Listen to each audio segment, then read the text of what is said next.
back here in Chicago at Benzinga's Cannabis Capital Conference 2025.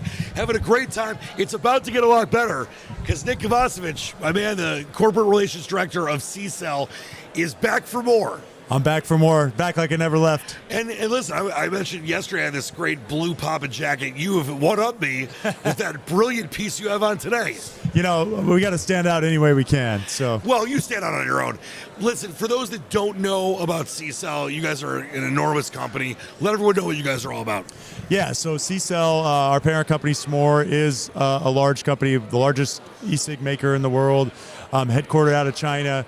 Our CCELL division, we've pioneered the cannabis vaping space since 2016. We are the inventors of the first ceramic core devices, which is industry standard now, right?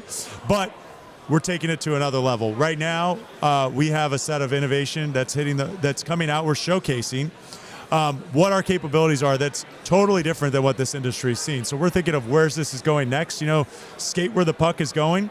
That's our focus. We've fortunately got the balance sheet to make those investments in R&D. So we take about 10% of our top line, reinvest it back into R&D and innovation. And the beauty of our leadership at our company is they don't think 2 years down the road, 5 years down the road. They're thinking long-term, 10, right, 20, 30 years down the road, and how CCELL is going to better empower our customers to be successful in this industry for decades to come. No, and it's brilliant, and as you mentioned, I mean, having the resources to be able to put that top-line money back into R&D. When you think about innovation, obviously, many companies wish they could do it the way you guys do. Why is it so important to continue to be on the forefront of this stuff? Because obviously, in the end, that helps everybody. Yeah, I mean, it does. I think there's many reasons, right? When you think about it from a customer experience, you know, just the idea of a vape is a game changer, right? Before, you had to smoke a joint or hit a pipe. Oh, those stupid old e-cigs, they were awful. Well, you know, look, even the original e-cigs, you're right. So it's come a long way, right? But we're thinking about, okay, what's next? When you think of the tobacco industry, for example, heat not burn is now a global trend, right? That's brand new. It's a whole new category. Right. And our parent company is working with BAT to roll out a heat not burn product globally, right? So this is how we're thinking about things. What's next for cannabis? We know oil vaping is here to stay. Great. We're innovating there as well. But we're also thinking about what's the next new product category that we can actually create and open up for our customers. And let's be honest, right? Everybody's challenged with margins. So when we think about our innovation is how can we create better margin profiles for our clients so they can be more sustainable, right? And we just got a device certified in the EU for medical, right? We have these new medical markets that are opening up globally, and they're going to be highly regulated. So we want to make sure our expertise. We've gone through the PMTA process on the nicotine side, right? It's a very onerous regulatory process, but we have that knowledge and that skill set. And so how do we apply that?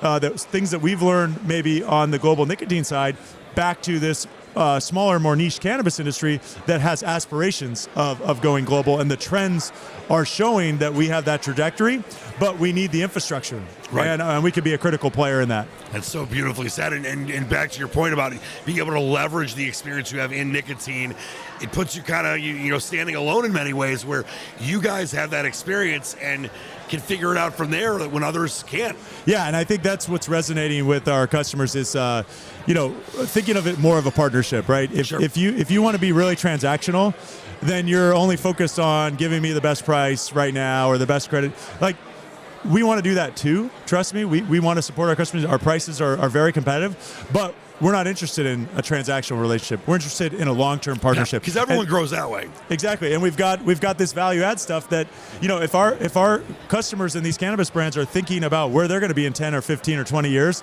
like, you're probably going to be glad you have a partner like CCELL that can help you navigate where this industry's going, because we know it's very dynamic, and we know that CCELL is going to be around too, which is a real good thing. Exactly. We've seen companies unfortunately go under, leaving their customers holding the bag on inventory that was supposed to be on the water, getting shipped over. They're scrambling.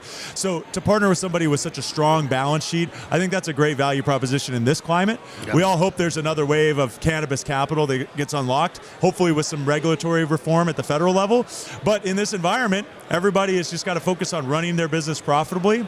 And if we're somebody that has excess capital, how can we make investments to help our customers get more profitable? One thing that we're doing is on the automation of the filling, because that's a big cost component for our customers. So if we can use our experience with automation and robotics, right, from the, tens of thousands of square feet of production that we run around Asia and around the globe, to then bring it back home here where our customers can get a little bit more efficient and take some costs out of their process, that's going to help them be more sustainable long term. So those are investments that we're making as well. It's a heck of a time to be alive, isn't it, Nick? Spin me forward, 5-10 years from now, and where you see things going, and obviously how you want CCELL to fit into that. Yeah, so look, I think from a trend standpoint, vaping is only going to gain more market share. Like I said, I think there's other categories that have yet to be even created that we can maybe play a part in. But I think when we're just talking about vape, I think we want to see the innovation that's being driven, especially with trends on the nicotine side, the lifestyle culture type marketing stuff. And we want to start to get these brands better supplied with hardware that matches that on the cannabis side.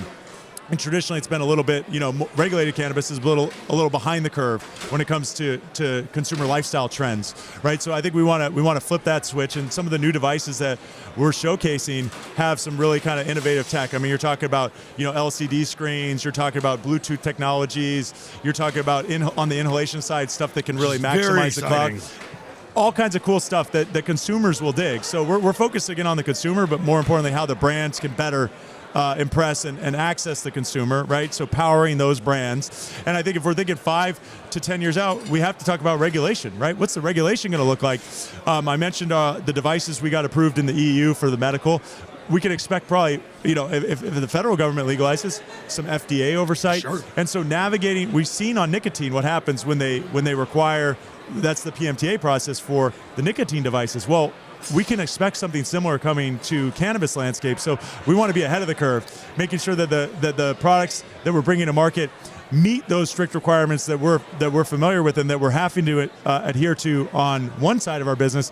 Why not just get ahead of the curve here, because we know that's coming down the pipe. So we've got to think about the regulatory aspect as our industry evolves here in the next 5 to 7 years as well. Definitely exciting times, though. And I talked to a lot of people, Nick, very few on the level of you. So Nick Kovacevich, the corporate relations director for CCELL, it's always an honor talking to you. Keep up the great work and keep up the high-level outfits as well. I got it. Now you've set a challenge. I got to come back next year with a new jacket. We'll be popping. Yeah, some new innovation. Yes, it's all about innovation. Thanks so much for your time. Thanks for having me. Got it.